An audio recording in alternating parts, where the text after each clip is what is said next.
हरियाणा में cross voting करने वाले विधायकों को नोटिस जारी किया गया। कांग्रेस पार्टी ने क्रॉस वोटिंग करने वाले विधायकों को नोटिस जारी किया है। राज्यपाल असीम घोष से मिलेगा कांग्रेस का शिष्टमंडल। दोपहर 12 बजे राज्यपाल से मिलेगा कांग्रेस का शिष्टमंडल। नेता विपक्ष भूपेंद्र हुड्डा के नेतृत्व में मिलेगा कांग्रेस का शिष्टमंडल। और बताते चले कि हरियाणा में क्रॉस वोटिंग होने के बाद कांग्रेस के अंदर अंदरूनी कलह तो देखने को मिल रही है, लेकिन इसके बाद अब जो क्रॉस वोटिंग जिन विधायकों ने किया है उनको नोटिस मिल चुका है। कांग्रेस पार्टी ने क्रॉस वोटिंग करने वाले विधायकों को नोटिस दे दिया है। राज्यपाल असीम घोष से मिलेगा कांग्रेस का शिष्टमंडल। और बताते चले कांग्रेस नेता भूपेंद्र हुड्डा की मौजूदगी में ये शिष्टमंडल मिलेगा। और जानकारी लेंगे, हमारे साथ एसोसिएट एडिटर प्रदीप कुमार जुड़े हुए हैं। प्रदीप, जिस तरह से देखें कि यहाँ पर हरियाणा में क्रॉस वोटिंग हुई है, जहाँ एक सीट तो हरियाणा राज्यसभा की बीजेपी के खाते में गई तो दूसरी सीट कांग्रेस के खाते में गई। हालांकि परसेंटेज में काफ़ी ज़्यादा कमी देखने को मिल रही है, लेकिन अब कांग्रेस की तरफ से नोटिस भी जारी कर दिया गया। ये कहा जा रहा है कि आज भूपेंद्र हुड्डा की मौजूदगी में जो शिष्टमंडल है वो राज्यपाल से मिलेगा।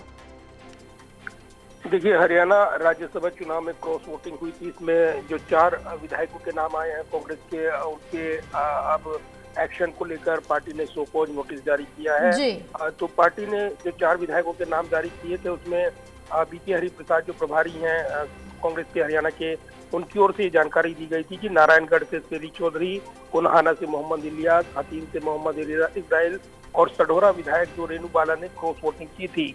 इसके अलावा जो वोट कैंसिल हो गए हैं उसकी जांच पड़ताल चल रही है, लेकिन हाईकमान ने इन विधायकों को लेकर अपनी नाराजगी जताई है, जवाब तलब किया है। जवाब संतुष्ट नहीं मिलने पर निष्कासन की कार्रवाई की जा सकती है।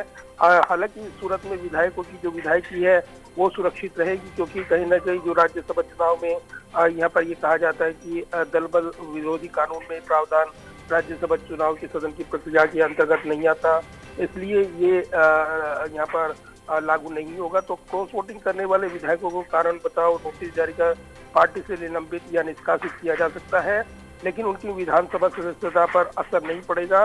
पार्टी व्हिप नहीं माना जाता तो विधायकी जाती है और इसमें व्हिप जारी नहीं किया जाता, तो यही वजह है कि ये पेच फंसा हुआ है। दूसरी तरफ अगर देखें तो इस घटनाक्रम पर नजर बनी हुई है। चंडीगढ़ में आज कांग्रेस जो यहाँ पर राज्यपाल से मुलाकात का वक्त मांगा है, इसमें जो हॉर्स ट्रेडिंग के आरोप हैं कांग्रेस की ओर से, पर्याप्त नंबर के बावजूद तीसरे उम्मीदवार को लाया गया। बीजेपी की शह पर इस चुनाव को खरीद फरोख्त की कोशिश की गई।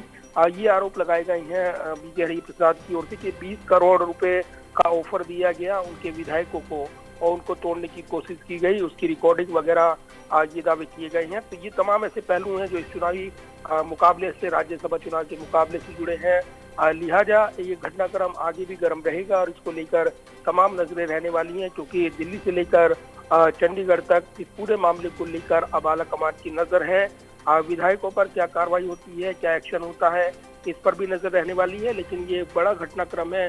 राज्यसभा चुनावी मुकाबला बहुत करीबी अंतर से कांग्रेस उम्मीदवार करमवीर सिंह वो जीते हैं, लेकिन इसी के साथ बड़े सवाल हैं कि कांग्रेस जो उसके पास पर्याप्त बहुमत था बावजूद इसके वो इस करीबी मुकाबले में हारते हारते बची है।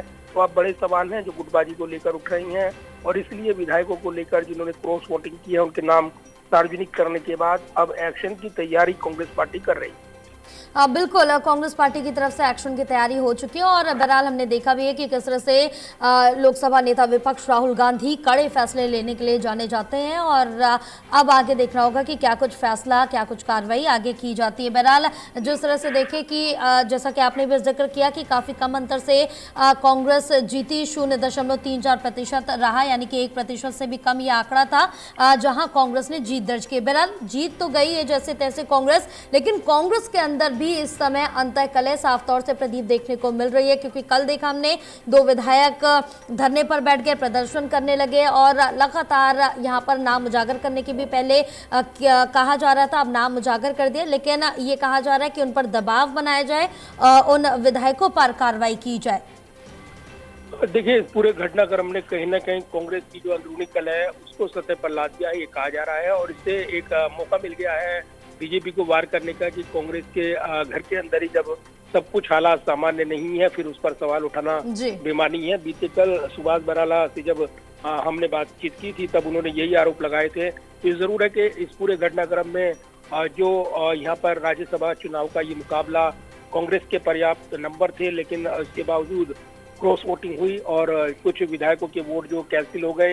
हालांकि ये कहा गया कि ये जो आरओ की शह पर वोट कैंसिल किए गए, जबकि वो वैलिड वोट थे। इसको लेकर आधार बनाते हुए कांग्रेस ने आपत्ति दर्ज कराई, लेकिन बात नहीं बनी। और उसके बाद जहां बीजेपी का भी एक वोट कैंसिल हुआ तो माना जा रहा है कि उसकी वजह से भी कांग्रेस की राह आसान हो गई, जिसके चलते वो जीत के करीब पहुंच गए। लेकिन एक पूरा जो गेम प्लान था यहाँ पर निर्दलीय के तौर पर जो सतीश नांदल की एंट्री हुई, पूरी तरीके से वो जीत के करीब पहुंच गए थे और कोई भी अनुमान नहीं लगाया जा रहा था।